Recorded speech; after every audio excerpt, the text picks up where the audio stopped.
satisfação estar aqui podendo falar um pouco da fitoterapia. Então, agradeço o convite da casa, por poder estar aqui com vocês, um pouco da história, um pouco também da fitoterapia dentro do meio espírita, para a gente entender um pouco desse trabalho, o que tem a ver planta medicinal com o centro espírita. Então, em alguns momentos, para a gente poder refletir e entender um pouquinho mais sobre os trabalhos que o Cristo propõe para ser desenvolvido, né, ao longo dos anos aqui na Terra, e os fins que esses trabalhos têm. E a fitoterapia é um deles. Então, muito obrigado por poder estar aqui. Sinto muito aqueles que pensaram em vir hoje aqui escutar um grande palestrante falando, como o João Máximo, a Jaqueline, o próprio James, né? Mas a minha função é mais técnica dentro da colônia, e eu vou falar um pouquinho mesmo sobre as ações lá da fitoterapia, tá bom? Agradeço a todos aí desde já pela atenção. Então, nós temos aqui o Núcleo Espírita Langerton. Eu sou Langerton Neves da Cunha, que foi o nosso orientador. Esse núcleo se encontra lá em Uberaba hoje. A Botica Espírita Fitoterápica Eulipse Barçanuto, que fica lá na colônia em Avaré. Então, são as organizações que a nossa equipe está ligada.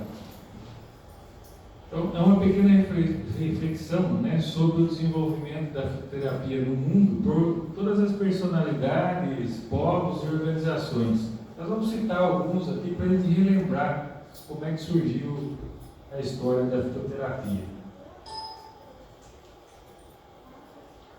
Então, fitoterapia é o tratamento de doenças com plantas medicinais. E nós trabalhamos com a homeopatia do lar no campo da fitoterapia. Então, a homeopatia, todos aqui devem conhecer, é uma técnica de você produzir os medicamentos e receitá-los e tratá-los, né?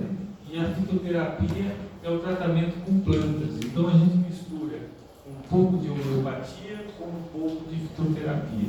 Especificamente, hoje nós vamos falar um pouco mais sobre a fitoterapia, que é o tratamento das doenças com plantas medicinais. Então, desde os homens da caverna, há 60 mil anos atrás,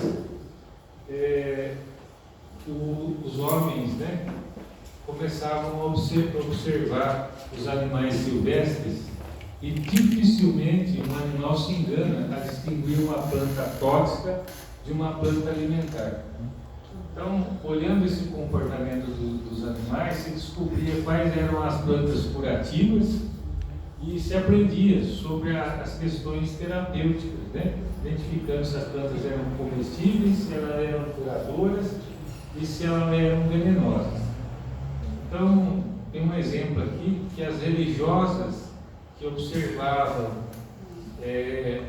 alguns animais herbívoros que comiam café, começaram a ver que os animais ficavam mais agitados.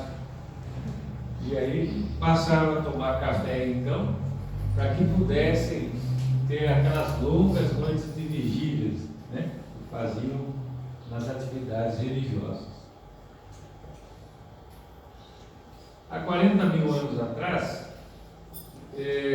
teve em Sidró, na Espanha, foi encontrado um homem lá da caverna que tinha um abscesso dentário.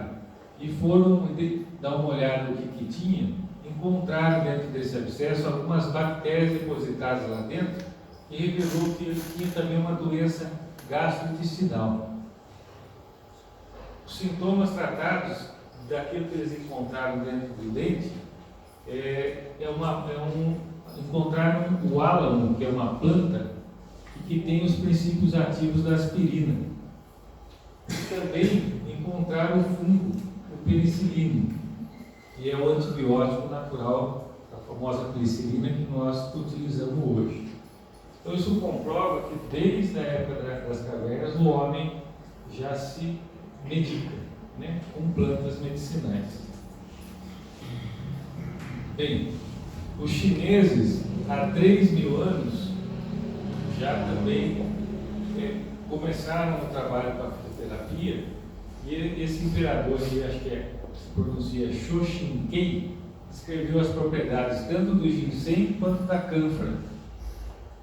Com certeza a China é a nacionalidade que mais trabalha com plantas medicinais, né? Quem não viu algum filme ou algum documentário daquelas farmácias onde você chega e tem aquelas prateleiras enormes onde você pode adquirir diversas plantas. Interessante é que eles misturam um monte de planta para poder dar para a doença que você tem.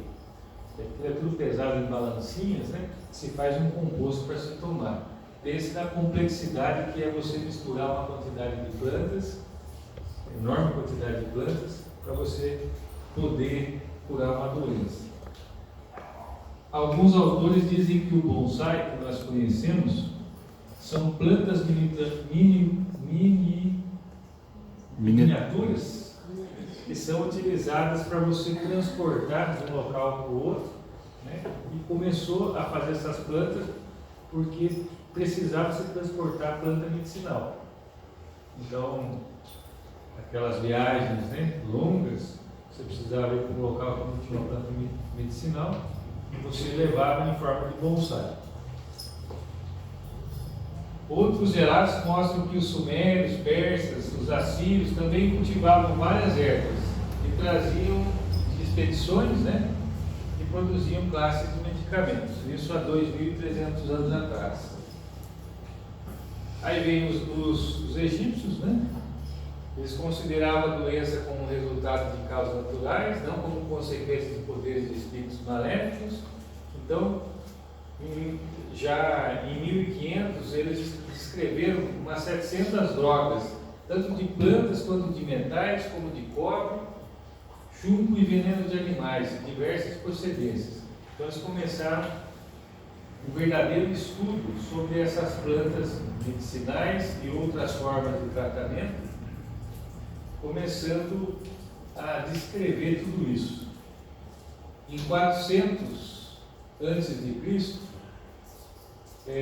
Hipócrates, que é o pai da medicina, ele reuniu em uma obra, né, os seus conhecimentos com indicações de medicamento vegetal e do tratamento adequado para cada doença. A obra se chama Corpus Hippocratic.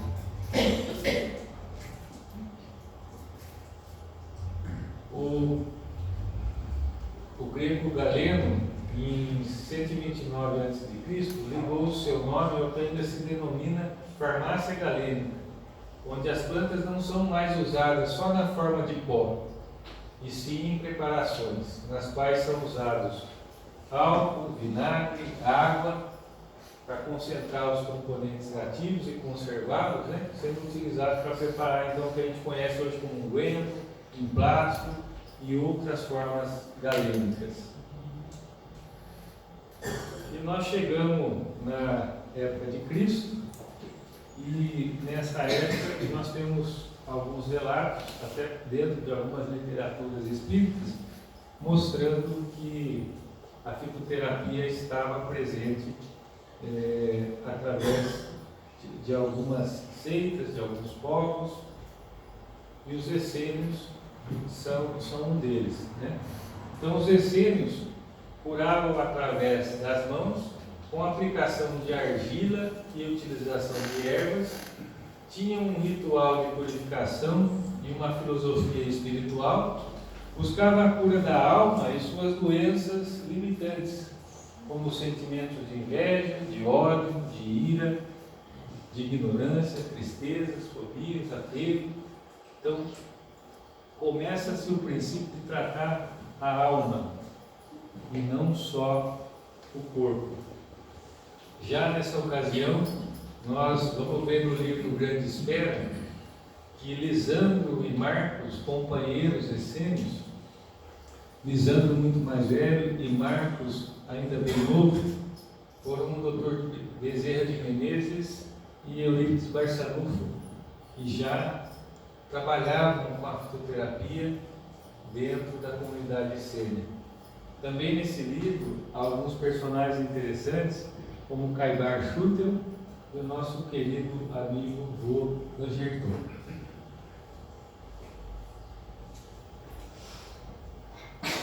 Dentro do Evangelho, nós vemos lá no início um trechinho falando dos terapeutas, né? Além dos saduceus, além dos fariseus, nós também temos um trechinho lá comentando sobre os terapeutas.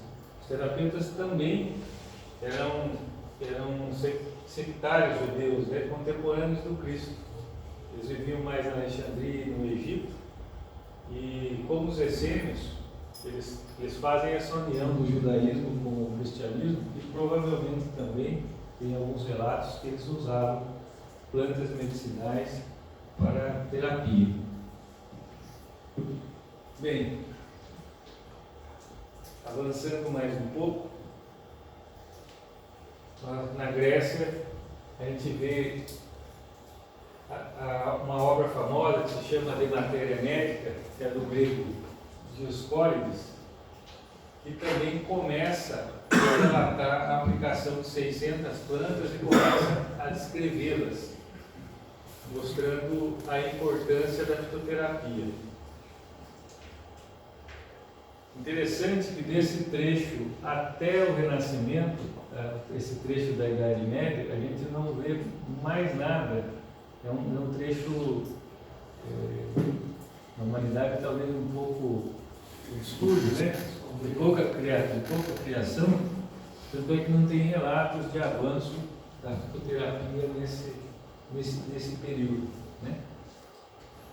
Mas em Paracelso, né, nos anos de 1500, para quebrar essa obscuridade entre o século V e o século XV, considerados por muito como um reformador do medicamento. Paracelso é aclamado por suas realizações em química, fundador da química e da bioquímica, né, como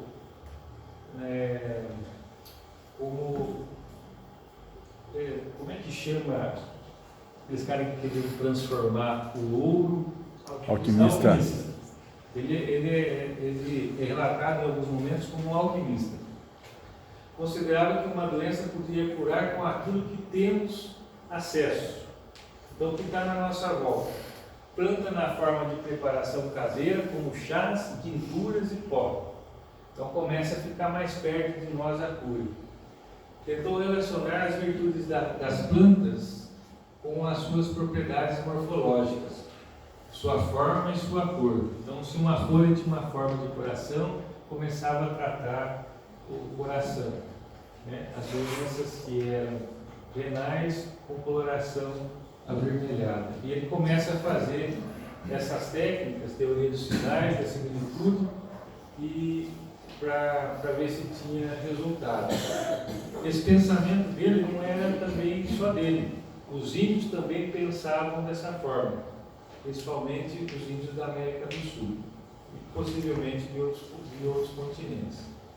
É dele a frase: a diferença entre o remédio e o veneno é a dose. Não é verdade? Isso cabe para a nossa alimentação também, né? Nós sabemos que é ótimo comer um prato de feijoada, né? Né? Esse cheiro aqui.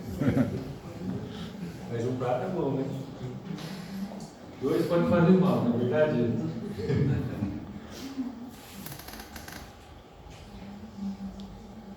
Os índios que habitavam as Américas em suas diversas tribos também utilizavam as plantas medicinais. E pelos pajés e pelos xamãs, que eram as autoridades religiosas, né, muito respeitadas dentro das tribos. Então, aqui, no Brasil, nós temos grande influência de todas as etnias indígenas, né, que sempre revelaram para nós, através das plantas medicinais, as nossas curas tropicais, né?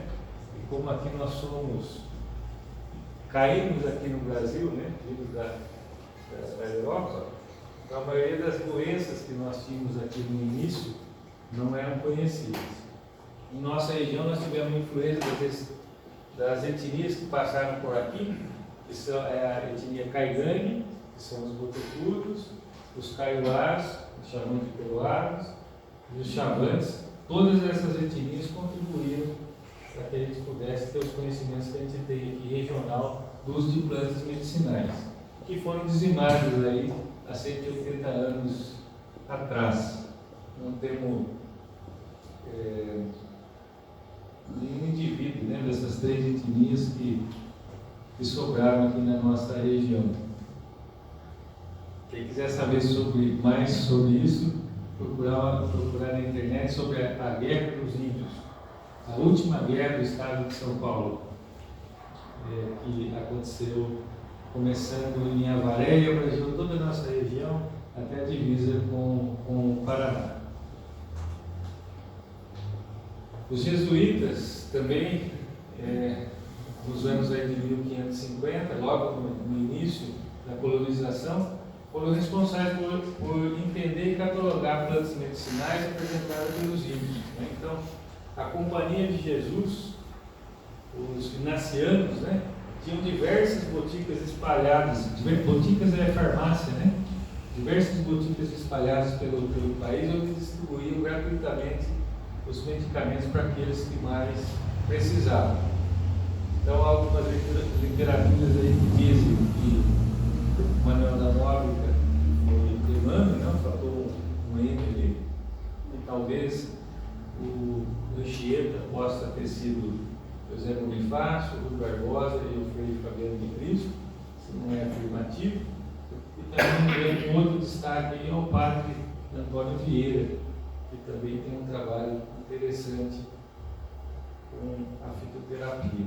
Então, os jesuítas contribuíram muito o uso das plantas medicinais aqui no Brasil. Até porque chegavam, ficavam doentes e tinham que se virar, aprender inclusive para poder se curar. Os escravos africanos também foram contribuindo bastante com o uso das plantas medicinais. Traziam consigo, né, plantas para rituais religiosos que tinham propriedades farmacológicas também. Então, há várias plantas que nós usamos hoje que também foram trazidas pelos médicos. Bem, depois de Paracelso, que começa toda essa compilação desses medicamentos, ele mesmo volta como Hahnemann para trazer para nós a homeopatia.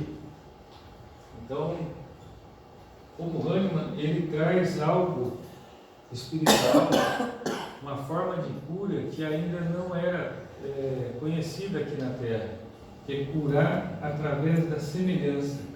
Né? Às vezes, de você combater a doença, você toma como se fosse uma pequena dose da própria doença. Então, ele vai estudar esse formato e codificar esse trabalho para que a gente pudesse ter acesso à homeopatia.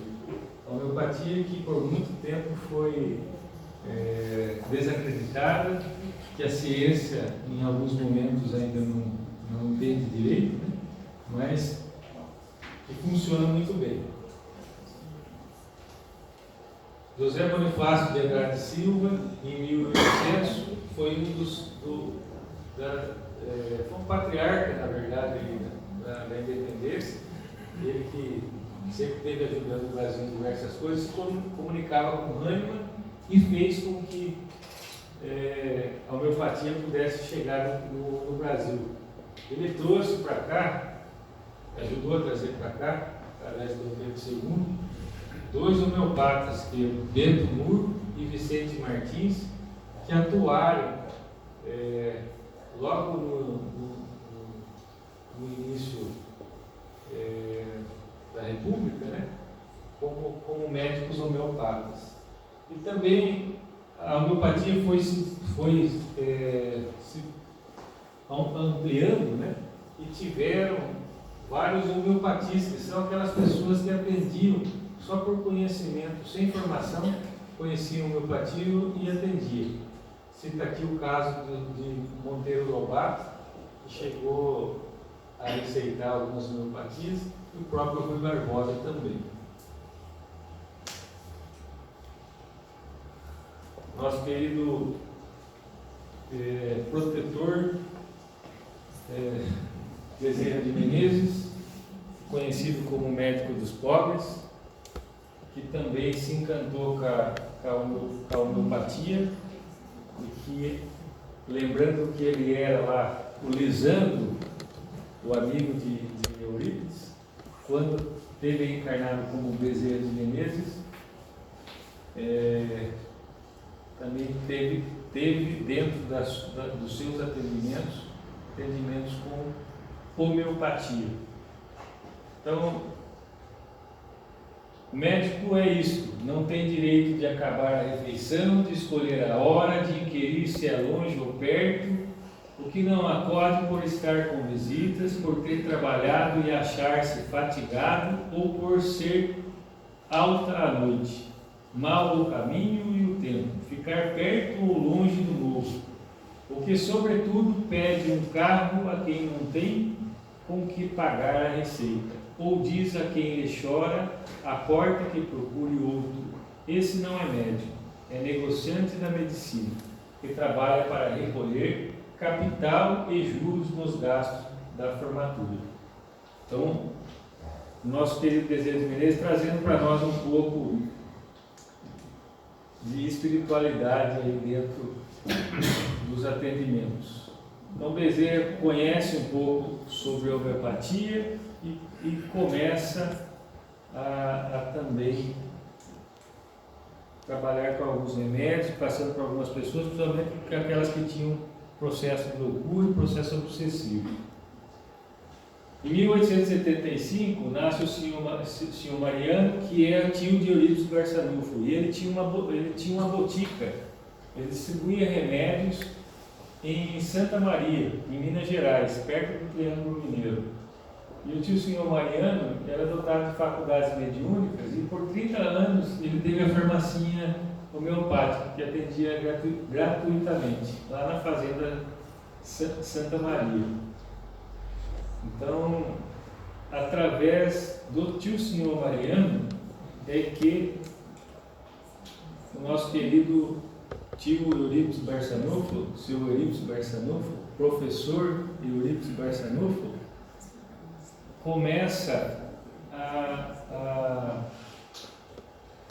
conhecer um pouco da fitoterapia e também começa a conhecer o espiritismo.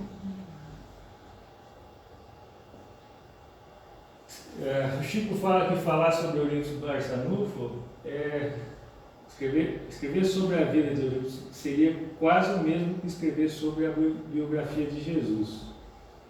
Ainda no mesmo livro, né, tem a revelação de Emmanuel feita por Chico Xavier, dizendo que em tempos evangélicos, Eurípides foi educado por Inácio, o filho de João, o evangelista, que tornaram um grande propagador da Boa Nova.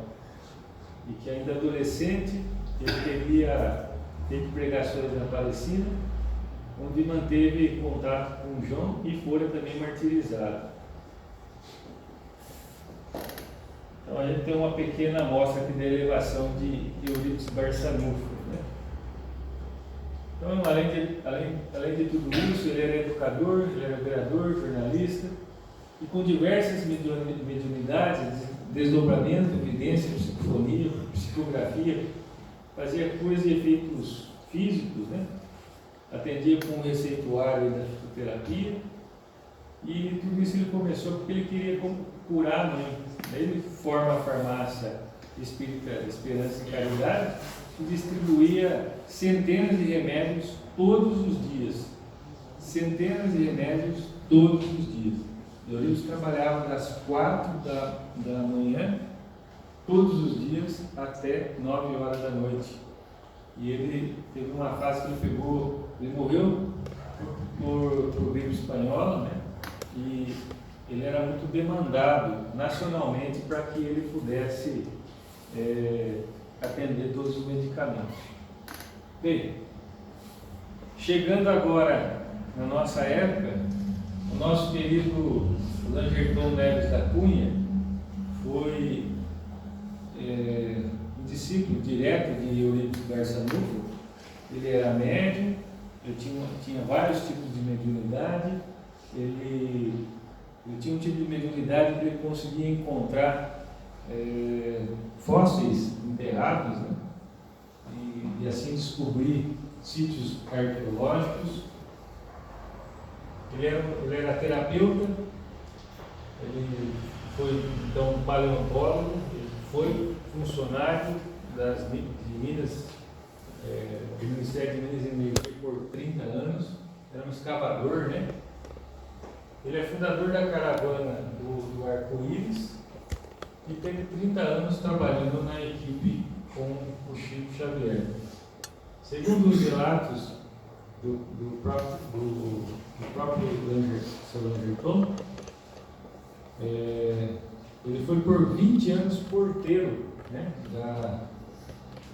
do centro onde o Chico atuava. Então ele chegava mais cedo, abria e fechava para o centro a hora que acabava a sessão. As sessões lá acho que iam até de madrugada e ele estava a 20 quilômetros de Uberaba e ele fazia isso a cavalo.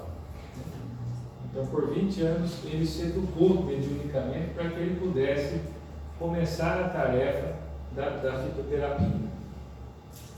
Então, Solangerton tem uma série de histórias interessantes. Ele está aqui do lado do seu Expedito, que é um curador de registro. Aqui ele está escavando, né, fazendo algumas escavações. E aqui, lá em Pegópolis, ao lado do Chico.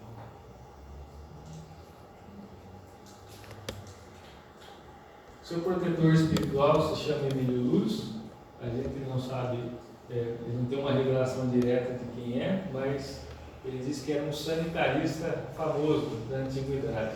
Então, tudo que a gente conhece dentro da fitoterapia hoje, onde a gente atua, veio pelo seu Langerton, orientado pelo seu Emílio Luz. Então, desde 85 até 2003, ele formou diversos alunos, né? Em 2003 ele acabou desencarnando. Nós formamos uma organização para poder se associar, que é o Núcleo Langerton. E aí em 2009 compramos um terreno, formamos um núcleo, criamos um regimento interno. E hoje, lá em Uberaba, nós temos o núcleo que funciona congregando todos os alunos que foram do Langerton e todos aqueles que estão aprendendo com a fitoterapia. Então a missão lá é promover a fitoterapia da homeopatia no lar, com base no Evangelho, dentro das organizações espíritas. São 76 boticas espalhadas pelo país, no Brasil hoje, 2 boticas no exterior. Então essa é a distribuição que nós temos das boticas, né, das farmacinhas que estão espalhadas pelo país. Tem 3 boticas que estão em formação. Tem na Guatemala, na África, estão em formação também, fora do Brasil. Aqui é o seu Langerton dentro da farmácia dele. Olha a simplicidade, manipulando os remédios para atender as pessoas. São mais ou menos 430 trabalhadores em todas essas obras da fitoterapia. Estão dentro sempre das organizações espíritas, ou dentro do centro, ou dentro de alguma instituição. Deve-se atender mais ou menos umas 20 mil pessoas por mês, talvez umas 240 mil no ano. E isso deve aumentar entre 20% e 30% aí nos próximos 3 ou 4 anos. O grupo tem uma reserva ecológica onde a gente coleta planta, numa cidade que chama Tapira, no Triângulo Mineiro também. E é uma área perto da Serra da Canastra. Tem uma caravana que percorre por 30 dias 13 estados com de 20 a 30 voluntários que dá 10 mil quilômetros, faltou um mil ali, 10 mil quilômetros de percorrendo os locais mais pobres no norte e do nordeste, dentro desses 13 estados. São mais de 40 atendimentos, são muitas receitas que são feitas para poder atender esse pessoal. E aí nós chegamos na botica nossa aqui, que é a Botica Espírita Fitoterapia de Barçanufo, né, que a gente trabalha com homeopatia e fitoterapia, que é lá na colônia. Então a botica é o departamento da colônia para servir, né, aqueles que precisam com plantas medicinais. Nós estamos fazendo 20 anos no ano que vem de trabalho ininterrupto. Foram 10 anos para a gente se formar com o Solangerton, 10 anos de estágio, que a gente chama, andando atrás de Solange. Eram 3 ou 4 encontros anuais, Brasília, Jacupiranga aqui no litoral, Uberaba e às vezes alguns estados do norte e do nordeste. Esses 10 anos nós fizemos a nossa formação, estudamos, preparamos, e há 20 nós estamos trabalhando com a botica. Nós temos uma equipe lá, são umas 30 pessoas que trabalham. Toda terça a gente se reúne, todo domingo a gente entrega remédio, e até hoje nós distribuímos mais de 80 mil receitas em todo esse período. São 150 plantas medicinais, plantas do Cerrado, da Mata Atlântica, Amazônica, e a gente tem alguma coisa em canteiro também.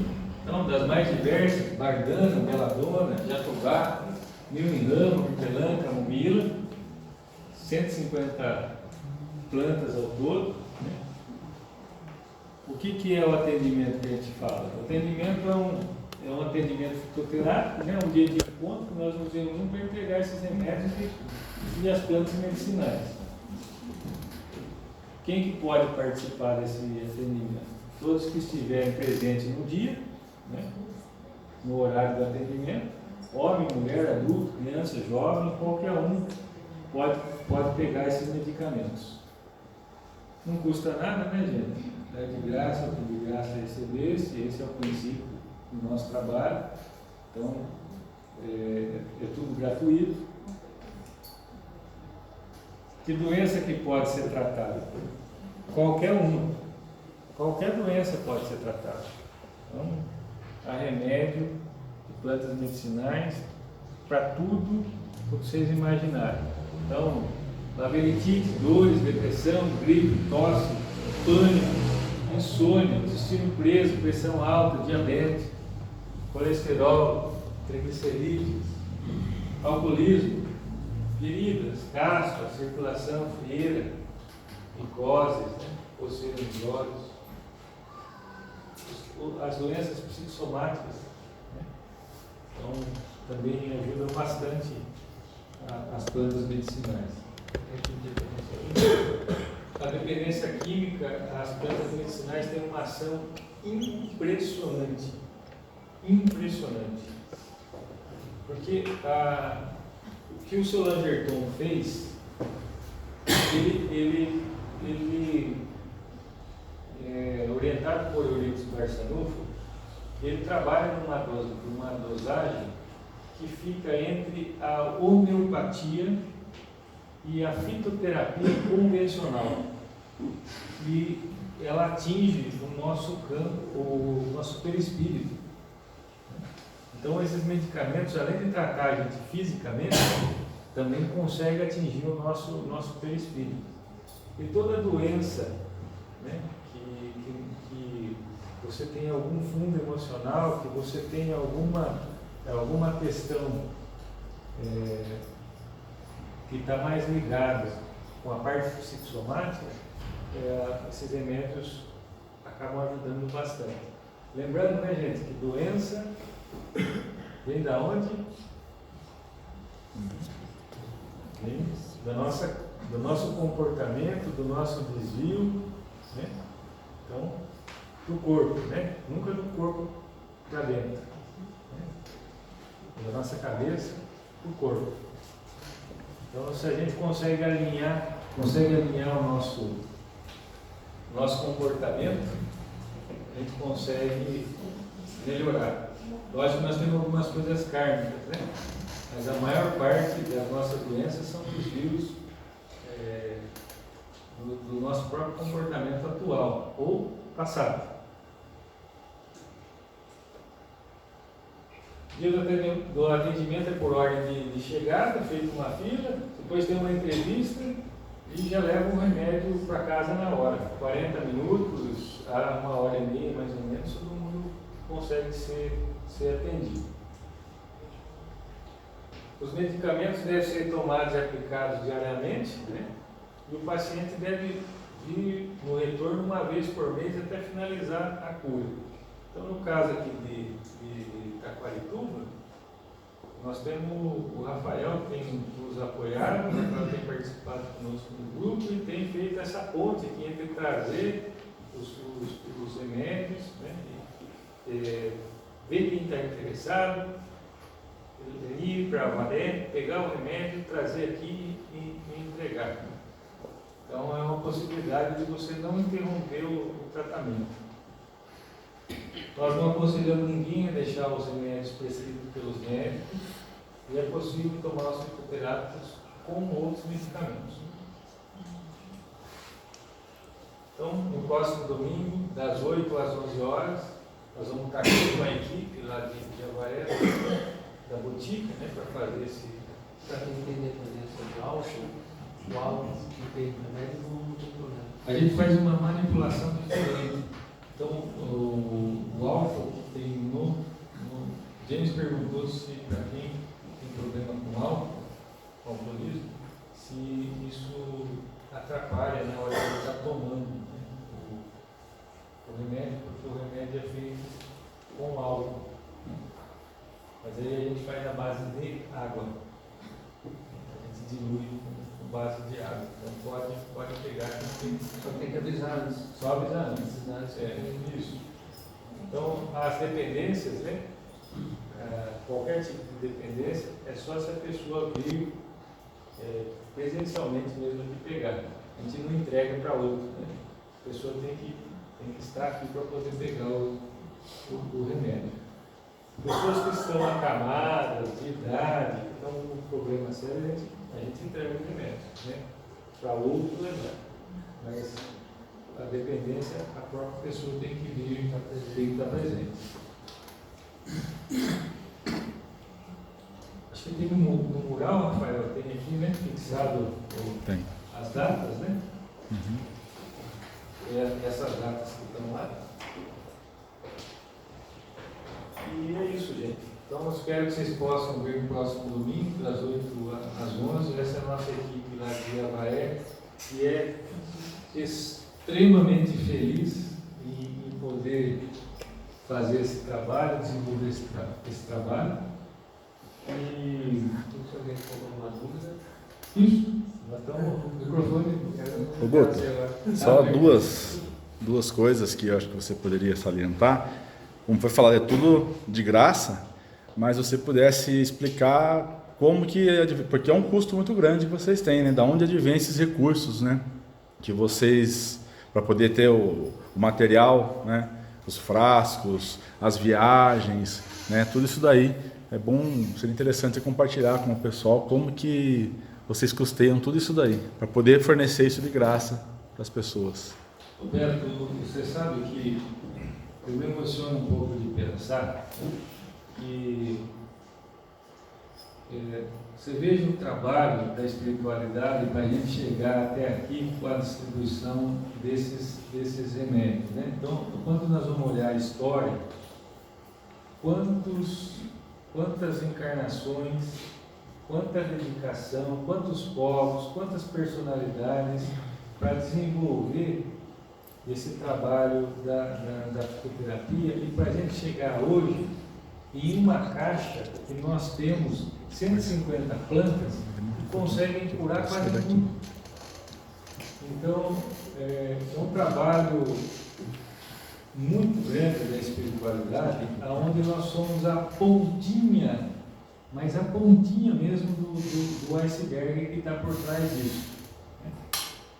Solan Gerton nos dizia que não há ninguém que venha para o atendimento fitoterápico que não chegue aqui que já não tenha sido visitado na sua própria casa. pela espiritualidade, pela equipe da botica, pela equipe da casa que é preposta. Uma equipe vai até o local, faz-se um raio-x do que a pessoa precisa, e quando ela chega aqui, já está tudo pronto. Na verdade, nós vamos só finalizar. Nós estamos num momento que a gente não consegue dar valor para aquilo que é importante, né? Então, nós precisamos resgatar a nossa essência, e nós precisamos entender que a cura nossa parte da nossa vontade, começa conosco, né? E o que é de graça está difícil de valorizar. Nós precisamos valorizar isso, né? O nosso empenho para que esse trabalho se mantenha, ele é feito lá na botica, lá em Amaré, através de... Nós confeccionamos shampoo, confeccionamos sabonete sólido, sabonete líquido, condicionador, para que a gente consiga manter o custo da distribuição gratuita.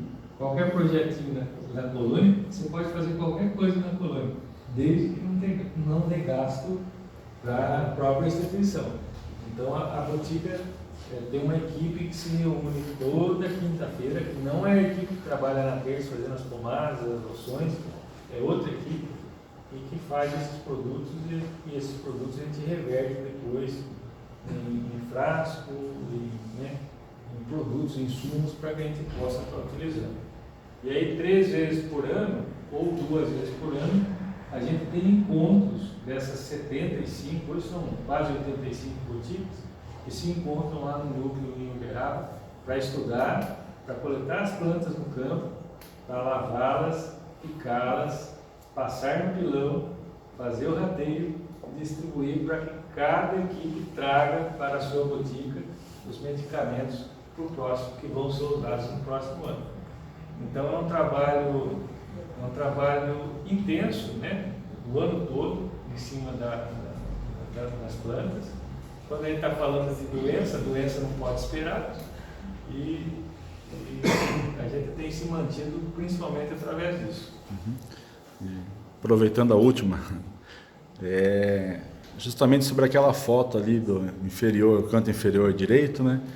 Que é onde ficam guardados as tinturas e tudo mais, que você nos deu o prazer de conhecer o local lá, explicou como que funciona, como a espiritualidade trabalha em cima desse medicamento aí. Se você puder compartilhar um pouco também com a gente, seria muito interessante. A sala de tintura é o coração da botica. Então, ao longo de todos esses anos, né, nós vamos completar 30 anos que nós estamos coletando planta. Tudo que a gente coleta vem para esses, depois de manipular, né, a gente faz a tintura e vem para esse espaço que o Beto está falando, que é essa sala aqui. E essa sala, ela é uma sala que fica fechada, né, fica no escuro, e ela tem um cheiro muito característico, né, e é um cheiro curador, porque é a mistura, é o cheiro de todas as plantas, das 150 plantas que estão ali. E segundo o senhor Lamberton, quando a gente estava sem paciência, ele falava assim para nós: olha, era bom vocês pegassem uma tarefinha de magnetizador.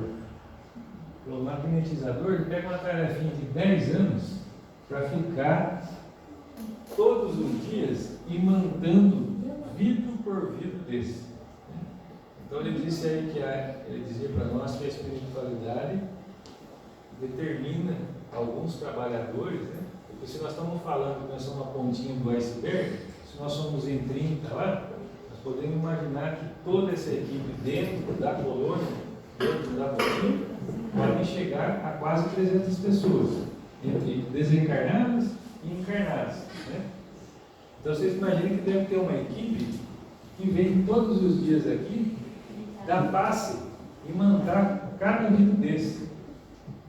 E aí, por que a gente cura, né? Por que a gente consegue melhorar?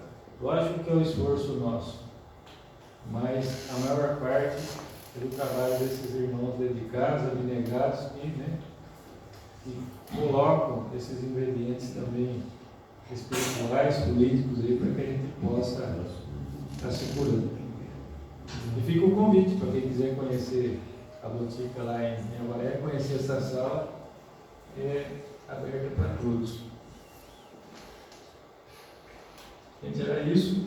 Eu peço desculpa porque às vezes o assunto é um pouco maçante, né, para contar a história, mas ele revela para nós um pouco da gratidão que nós precisamos continuar tendo com todos os trabalhos que o Cristo coloca, né, que são, organiza em benefício nosso. Então, é uma maravilha poder a gente dar continuidade a tudo isso com pequenas ações, né? Humildemente falando, nós somos só uma pequena célula de todo esse trabalho que está dentro do meio espírita.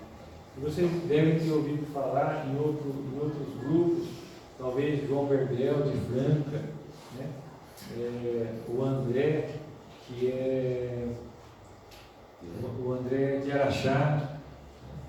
Tem dentro das universidades os médicos espíritas, tem um movimento enorme, né? Enorme com as plantas medicinais. E nós precisamos voltar a dar valor, né, às nossas origens, somente em gratidão aos índios, aos negros, né, e a todos esses organizadores aí, de todos esses anos, né, que nos trouxeram esses conhecimentos. Então, mais uma vez, muito obrigado. Jesus abençoe a cada um de nós, que nós possamos estar aqui domingo que vem juntos e que a gente leve para casa agora as reflexões do que nós vamos, cada um de nós, quer buscar de cura, para que na próxima semana a gente venha com o coração aberto e possa levar para casa as melhores gotinhas. Assim seja. Assim seja.